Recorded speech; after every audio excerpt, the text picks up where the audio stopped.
Halo juragan, kembali lagi bersama saya dari Toko Deres. Di video sebelumnya saya banyak menyinggung tentang cara mengatasi tanaman cabai yang layu ya juragan. Tapi di waktu-waktu dekat ini saya menemukan cara yang lebih manjur juragan. Nah, cabai yang tiba-tiba layu tanpa ada penyebab, semisal atau tanda-tanda seperti daun cabai menjadi kuning atau yang lain sebagainya, itu biasanya disebabkan oleh bakteri juragan. Dan untuk melawan bakteri ini biasanya kita memerlukan bahan bakterisida ya yang melawan terhadap bakteri ini sendiri. Agar lebih manjur, juragan perlu melakukannya dibarengi dengan cara yang lain. Lakukan terlebih dahulu pemupukan dengan pupuk hayati. Ini bertujuan untuk melawan bakteri penyebab layu tadi. Pupuk hayati yang digunakan itu juragan yang mengandung bakteri seperti Bacillus subtilis, yang satunya itu adalah Pseudomonas fluorescens. Nah, kedua bakteri ini juragan sangat bekerja baik untuk melawan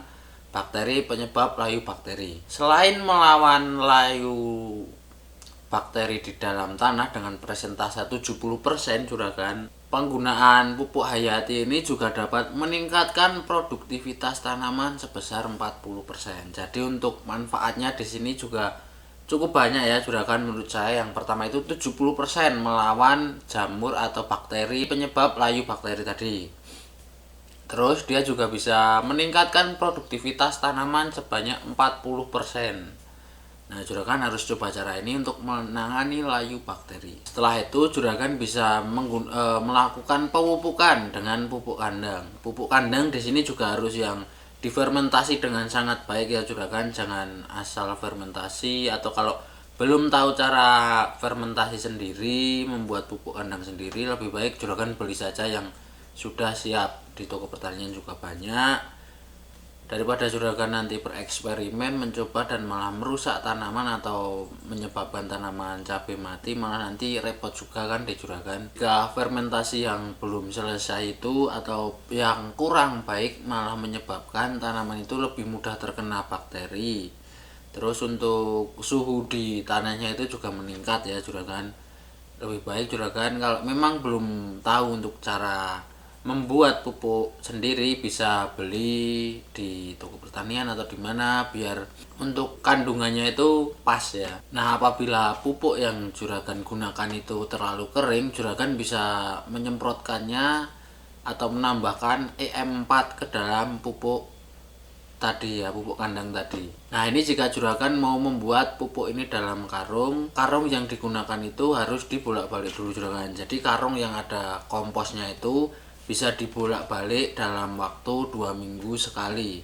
Itu bertujuan agar pencampurannya itu semakin merata ya juragan, yang semisal dari yang atas itu bisa ke bawah dan yang bawah itu bisa ke atas, supaya untuk penyampurannya juga lebih bagus, untuk kandungannya bisa tercampur dengan merata. Pupuk yang difermentasi ini juragan biasanya dia membutuhkan waktu kurang lebih 2 bulan untuk pupuk ini matang. Jadi untuk patokannya juragan harus membutuhkan 2 bulan untuk pembuatan pupuk kandang. Jadi dihitung ya juragan, jangan asal buat nanti wah ini sudah selesai. Nah, jadi ada perkiraannya juga juragan, ada tekniknya juga, harus tahu ya. Jangan asal pakai pupuk buatan sendiri yang kurang pasti, itu jelas bahkan bisa merusak tanaman cabai. Nah, pastikan juragan menggunakan pupuk seperti yang saya sebutkan tadi, yang fermentasinya sudah matang, yang betul-betul matang, dan yang kandungannya baik. Setelah melakukan pemupukan hayati dan juragan mengaplikasikan pupuk kompos terhadap tanaman cabai, juragan untuk mengembalikan peremajaan lagi itu juga sangat mudah. Kan setelah kita menangani, kita harus mengembalikan lagi peremajaan supaya tanaman cabai itu bisa berbuah. Nah, di sini untuk mengembalikan tanaman cabai ke fase peremajaan agar produktif, juragan bisa menggunakan pupuk urea. Pastinya dengan dosis yang tepat ya juragan, jangan terlalu berlebihan. Karena itu juga bisa merusak tanaman cabai, bahkan bisa menyebabkan tanaman cabai mati. Ingat, sesuatu yang berlebihan itu pasti tidak bagus juragan. Jadi harus secukupnya sesuai dosis, jangan berlebihan. Nah, juragan cukup menggunakan dosis yang rendah saja. Juragan bisa menggunakan dosis pupuk ureanya itu sekitar 1,5 sendok untuk 8 liter air. Nah, 1,5 sendok ini dicampur ke 8 liter air, terus dicampur sampai merata, sampai benar-benar pupuk ini tercampur ya ke dalam air itu. Setelah itu juragan bisa aplikasikan ke tanaman cabai yang terkena layu bakteri tadi juragan. Jika terkena layu bakteri, juragan bisa melakukan proses pemupukan ini selama 3 kali dalam kurun waktu 2 minggu. Jadi selama 2 minggu juragan hanya perlu menyiram dengan pupuk urea sebanyak 3 kali. Jangan lebih ya juragan. Saran dari saya cuma 3 kali. Nah, terlepas dari tadi semua juragan, jika benih atau bibit yang juragan gunakan itu belum tahan terhadap layu bakteri, juragan bisa dicelupkan atau direndam dahulu sebelum juragan tanam ke dalam bakterisida yang berbahan aktif Agrimsin ya juragan. Nah, itu bisa membantu untuk dia tahan terhadap layu bakteri atau bisa meminimalisir serangan bakteri yang akan menyerang saat dia sudah ditanam di tanah. Nah, akan lebih mudah lagi jika kita semua menggunakan benih yang memang sudah tahan terhadap layu bakteri juragan, karena ketahanan penyakit yang dicantumkan di kemasan itu juragan biasanya sudah diuji dulu.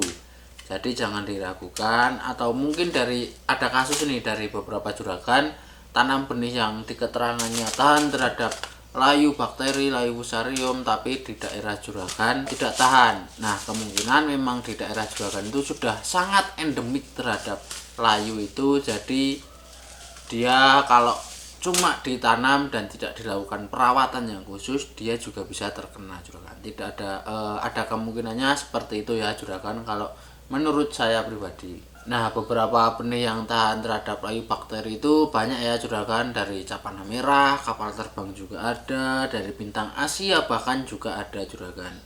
Nah, di sini akan saya beri contoh beberapa benih yang memang tahan terhadap layu bakteri. Nah, yang pertama itu ada benih Red Wonder juragan dari benih inti. Terus ada benih Arimbi dari cap kapal terbang. Ada Rajo dari cap panah merah, atau bisa pakai Rajo dari yang Maju Tani Indonesia. Dan yang terakhir itu benih Laba dari cap panah merah juragan. Nah, benih yang saya sebutkan ini tadi itu memang tahan terhadap layu bakteri. Setelah juragan melakukan yang tadi itu seperti pemupukan hayati, terus memberi pupuk kandang dan yang lain sebagainya, juragan selanjutnya hanya perlu melakukan pengaturan sistem irigasi yang baik juragan. Jangan sampai di lahan juragan itu ada tempat atau ada satu titik yang menyebabkan air itu menggenang. Jadi dari air itu menggenang, ini akan menyebabkan bakteri-bakteri muncul dan menyerang tanaman cabai. Nah, jika pada saat musim hujan bisa ditinggikan untuk bedengannya, karena untuk melancarkan drainase ya juragan. Jadi tidak ada air yang menggenang di lahan juragan.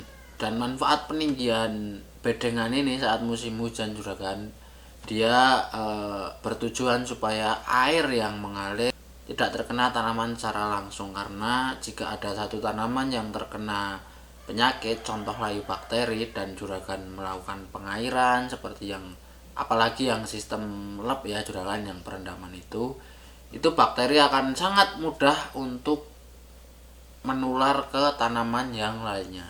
Jadi kalau memang di lahan juragan sedang terkena layu bakteri, kalau bisa jangan lakukan pengairan dulu, kalau bisa di sistem kocor ya. Nah, selain menjaga drainase yang baik, terus sistem irigasi yang bagus, juragan juga harus menjaga jarak tanam yang ideal juragan. Nah, jarak tanam ini sendiri juragan juga ada fungsinya. Dia itu bertujuan untuk menjaga kelembapan di daerah lahan juragan. Kalau tanaman kelembabannya tinggi, itu juga bisa memicu untuk bakteri berkembang biak lebih cepat, dan untuk penyerangannya di tanaman juragan juga sangat cepat. Nah, selain untuk di jarak tanam, jika juragan melakukan perempelan, juragan juga harus menggunakan alat yang steril juragan. Karena kita tidak tahu ya, kalau tanaman yang terkena layu bakteri ini biasanya di fisik atau di luarnya itu tidak ada ciri-ciri seperti daunnya menguning atau seperti apa.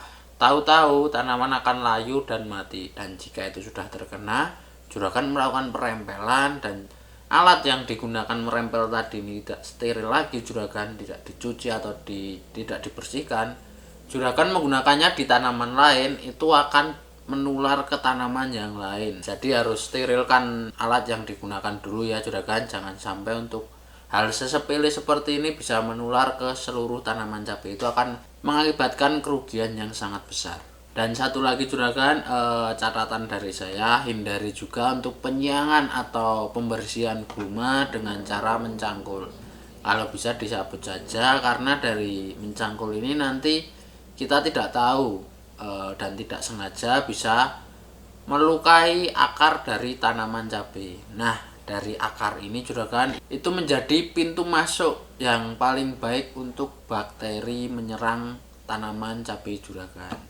Jadi harus tetap hati-hati saat melakukan penyiangan. Saran saya pakai tangan saja, dicabut-cabut-cabut, dan sudah kalau bersih aman, dan itu bisa mengurangi untuk melukai akar dari tanaman cabai. Untuk melihat benih-benih cabai yang memang tahan terhadap layu bakteri juragan bisa langsung saja mampir di tokoderes.com seperti biasanya. Di sana sudah ada deskripsi, jadi juragan bisa membandingkan dan juragan bisa memilih mana benih yang cocok di daerah juragan, seperti di datarannya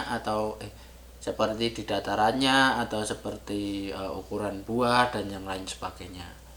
Nah, untuk linknya saya taruh di deskripsi juragan seperti biasa, atau juragan bisa langsung klik yang di atas ini. Nanti otomatis diarahkan ke website Tokoderes, dan di sana juragan bisa langsung baca-baca seputar deskripsi benihnya, karena di sana ada informasi lengkapnya. Jadi ya juragan tidak akan bingung lagi saat memilih benih yang akan ditanam.